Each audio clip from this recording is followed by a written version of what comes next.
Sykes is an MSNBC contributor, author of the new book, How the Right Lost Its Mind. Christina Greer is an associate professor of political science at Fordham University. And Charlie, what I'm genuinely galled here by the fact that the White House really just does not seem to care. The president talked about it on the campaign trail. He attributes his primary win in New Hampshire from the leaked phone call. And they have this commission. They appoint this guy who is in the pocket of Big Pharma, and nothing. Yeah, absolutely nothing, which is really odd because you have to give him credit for raising the issue during the campaign. But I just want to comment, though, that in the last 2 weeks we have really seen the transformative power of good journalism. Yeah. You know, with this story, the fact they uncovered something that nobody in Congress, Democrats or Republicans, seemed to know what was going on. So, you know, what you're seeing here is not just the inaction of the Trump administration. You are really seeing the swamp in action when you think about how this legislation went through, that nobody raised a flare about this. You had more than $100 million in lobbying.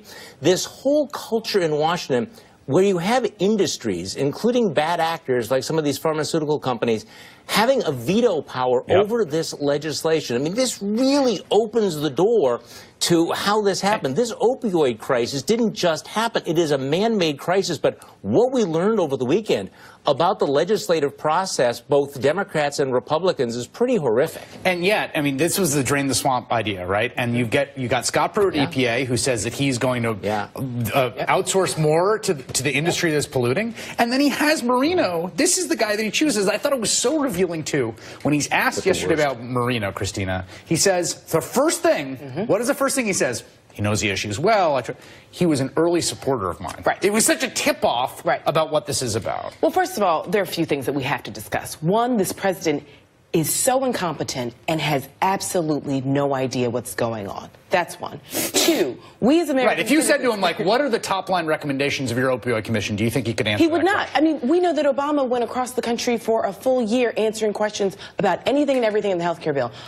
Donald Trump can't do more than 5 minutes of superlatives, right? Everything's great. Kids don't do drugs. So it's like, that's beyond a Nancy Reagan after-school special. He basically said that that is healthy. Kids don't start, don't do it. Right. But here's another thing that we have to remind the American public. Two things. One, we have the power as American citizens to get rid of these members of Congress who are not doing their jobs. The framers have set it up so that we could ostensibly get rid of all 435 members of the House in November of 2018 if we want to, and a third of the senators. If we are unhappy and we look at the records of people in our states and they aren't doing their jobs, we can actually vote them out of office. It is possible. Which is germane because it appears that Marino's going to keep his seat in Congress and run for re-election. Of course. And part of it too here, Charlie, is the dynamic here is like I've watched this president tweet about 100 times now, or talk about or tweet about whether players take the knee during an anthem, right?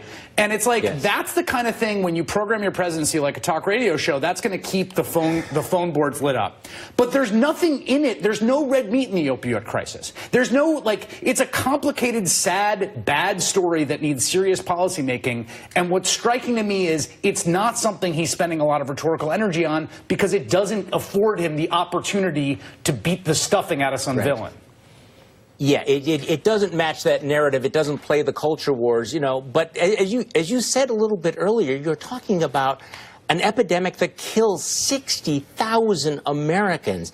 You know, the question is not just, again, you know, why the president is not talking about this on a regular basis. It's how did the federal government actually make it harder to solve this problem? I'm not trying to shift away from, you know, Donald Trump, as I agree. Donald Trump is so disconnected with policy. He's so uninterested in policy. You know, the way that he basically has done this is to say, hey, the opioid issue won me New Hampshire, it won me this state. Look how many votes I got, and therefore, you know, you go through the motions, the virtual motions.